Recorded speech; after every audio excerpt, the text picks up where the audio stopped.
I have 14 credit cards and here's why. Hey, what's up? It's Ryan Maya back with another video. In this video, I'm gonna tell you exactly how I have a 777 credit score at the age of only 24 years old. Now there's 5 basic things that make up your credit score. 35% of that is your payment history. 30% of that is the amount you owe. 15% of that is your length of credit history. 10% of that is your new credit. And the last 10% is your credit mix, the different kinds of credit you have. Now I'm not gonna hit you with too much educational stuff. I'm just gonna hop right into the video and show you exactly how I got such a high credit score at such a young age of 24 years old. The first thing, and probably the most important thing that I do, is I pay for absolutely everything using my credit card. When I say everything, I mean everything. Now there's certain things that don't apply where you might have to actually write a physical check. You might have to actually have the money leave your bank account. But if you can pay for something using a credit card, you need to start getting into the habit of swiping that credit card for every single purchase. Whether you go to the gas station, whether you go buy food, whether you go out to the restaurants,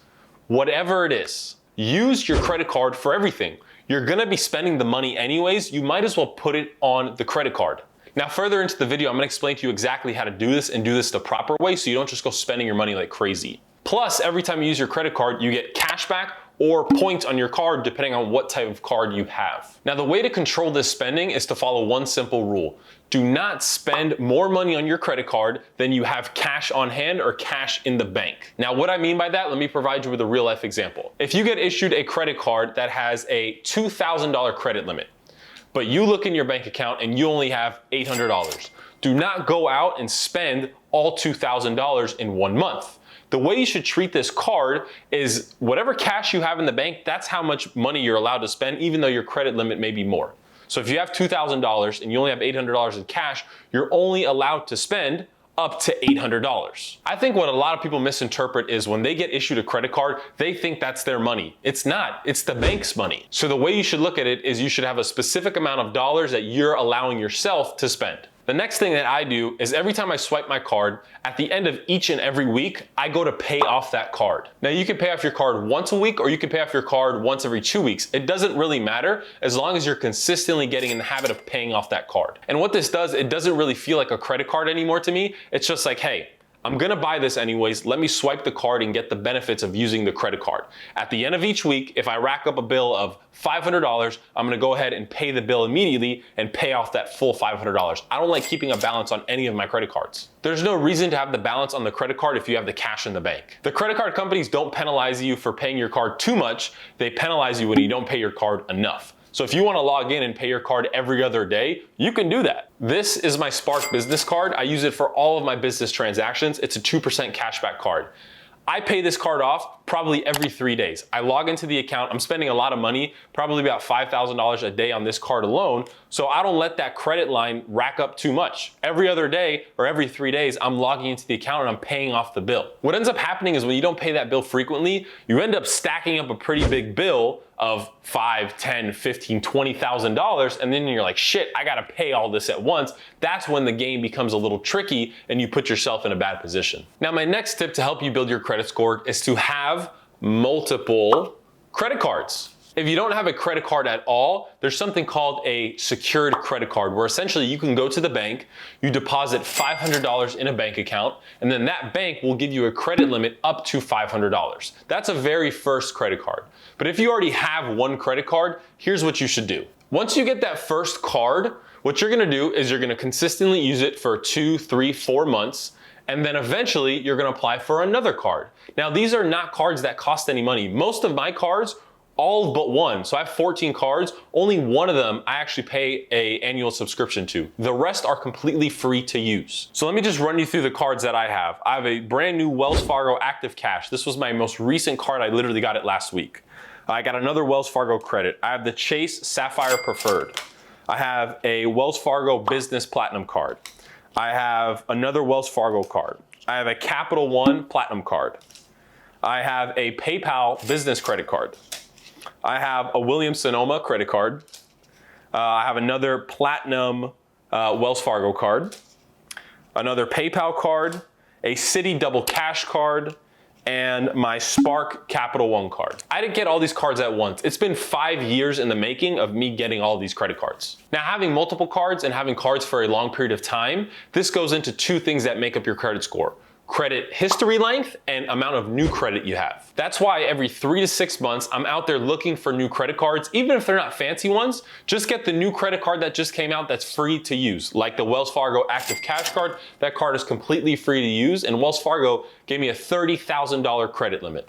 Now, moving on to the next point, you may wonder, Ryan, how do you use 14 cards at once? Well, the blunt answer is I don't. The trick to keeping all your cards in line and making sure you're being responsible is to only use one card at a time. The main card I use right now is my Chase Sapphire Preferred. This is the only card I actually pay for out of all my credit cards. The reason being, I got a lot of points just from signing up for the card. And the only other business credit card I use is my Spark Double Cashback card, 2% cashback. So really, out of all my credit cards, I'm only using these two. And the reason you want to do this is so you don't go spending money on each and every credit card. That way you're going to drive yourself crazy and not know, hey, I got to pay off this bill. I don't know when I have to pay off this bill. The problem with spending money on each one of your credit cards all at once is you're going to get overwhelmed and you're going to get lost and you're going to forget to pay something, and it's going to affect you in a negative way.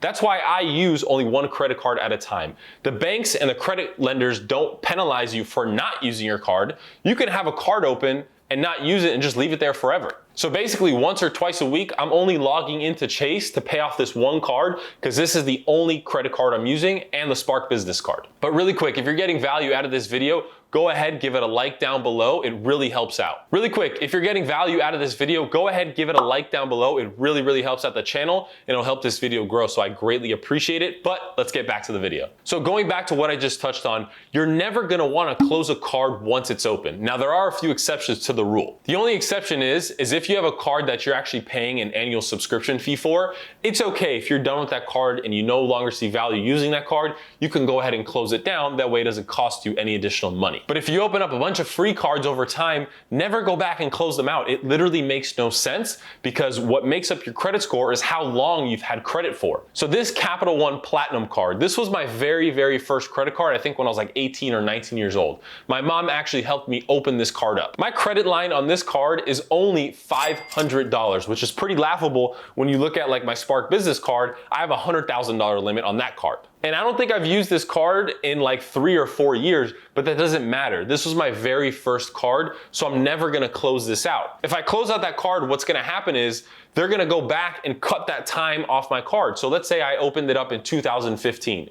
They're gonna go to the next card that I opened, let's say in 2017. So now I've only had credit 4 years instead of 6 years just because I closed down the card, which is gonna affect my score negatively and bring my credit score down. So your history of credit, how long you've had credit, is very important to impacting your score. And last but not least, probably the most important thing and the number one reason that I have a 777 credit score is because I am never late on my bills. In 6 years, I was only late one time because something happened where I forgot to pay and I just got mixed up. But long story short, my credit score the next month got absolutely whacked. The very simple thing to do, and what all the major credit card providers do, is they allow you to set up automatic bill pay. Basically, you're gonna go into your account, you're gonna toggle the little button, say, automatically pay my bill once a month. And you don't have to set it to pay off the whole thing. You should, but you don't have to. That way you're making some sort of payment every single month and you're not gonna be late on any bill you have. So if you follow all of these tips and steps that I just gave you, I promise, give it 6 months to a year. Now I know that may sound like a lot of time, but if you think of how much longer you have to live and how much good credit you have to build, I promise, these tips will help you build credit over time. And I do this every single day in my life today. Like, it's July 2021. I'm gonna go get lunch after I make this video. I'm gonna swipe my card and I'm gonna use my credit card. And at the end of this week, I'm gonna pay it off. So just follow these simple tips. I promise you, you'll build awesome credit over time. You're gonna see your score start to go up. If you have a low score, if you have a pretty good score, you'll see it increase as well. The highest score you can get is an 850, so that's what I'm shooting for. I'm almost there. I think in the next couple of years, I'll be able to get there. So if you guys got some value from this video, again, go ahead, give it a like down below, subscribe to my channel, and click the notification bell. I'm gonna be dropping videos 1 to 3 times per week just for you. My goal is to help you make more money, so I will see you guys on the next video. Take care.